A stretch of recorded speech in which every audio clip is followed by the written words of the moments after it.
এটাই হাল। হ্যাঁ হ্যাঁ, হ্যাঁ আমি রায় হস কে হালে কিভাবে আইসাও? পুলিশ ধরে নিয়ে আসে আমার। পুলিশ হ্যাঁ কে? তুমি কেস করেছাও বলে।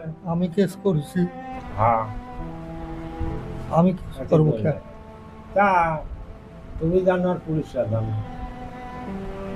আমার কেস করি, আমার আমার নাম হচ্ছে কেস করি। হ্যাঁ চলেন আমি সেখানে যাবো।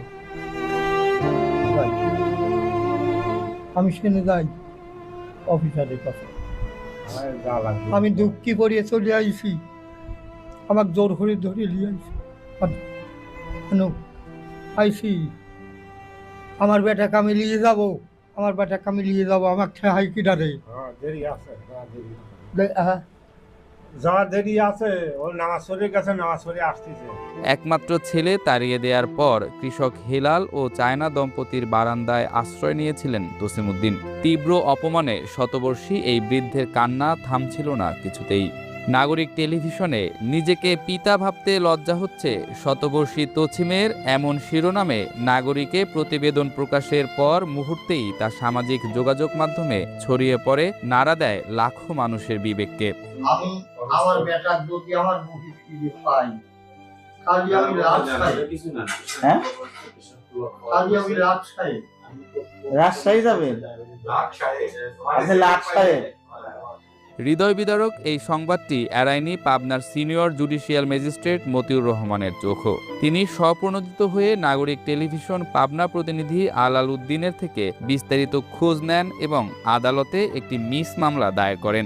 ফৌজদারি কার্যবিধির ১৯০ ও ১৫৬ ধারা মোতাবেক উপজেলা নির্বাহী কর্মকর্তা, ওসি এবং নাগরিক টিভির প্রতিনিধিকে নিয়ে গঠন করা হয় ৩ সদস্যের তদন্ত কমিটি।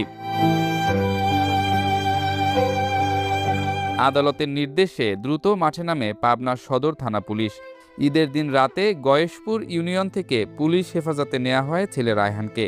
কিন্তু পরদিন সকালে থানায় এসে যখন বৃদ্ধ পিতা জানতে পারেন তার ছেলেকে পুলিশ ধরে এনেছে, তখন অতীতের সব ক্ষোভ ভুলে বাজান বাজান বলে চিৎকার করে ছেলেকে বুকে জড়িয়ে ধরেন তিনি। সৃষ্টি হয় এক আবেগঘন পরিবেশ। তুমি দয়া সাগর আল্লাহ, তুমি দয়া করে আল্লাহ আমার বেটাকে আমার বুকি দেও আল্লাহ। আল্লাহ রে, আমার বেটাকে আমার বুকি লাগা দেও আল্লাহ।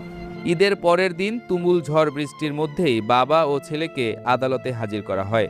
শুনানিতে আদালত রায় দেয় প্রতি মাসে পিতাকে ২৫০০ টাকা ভরণ পোষণ দিতে হবে, নিয়মিত দেখাশোনা করতে হবে এবং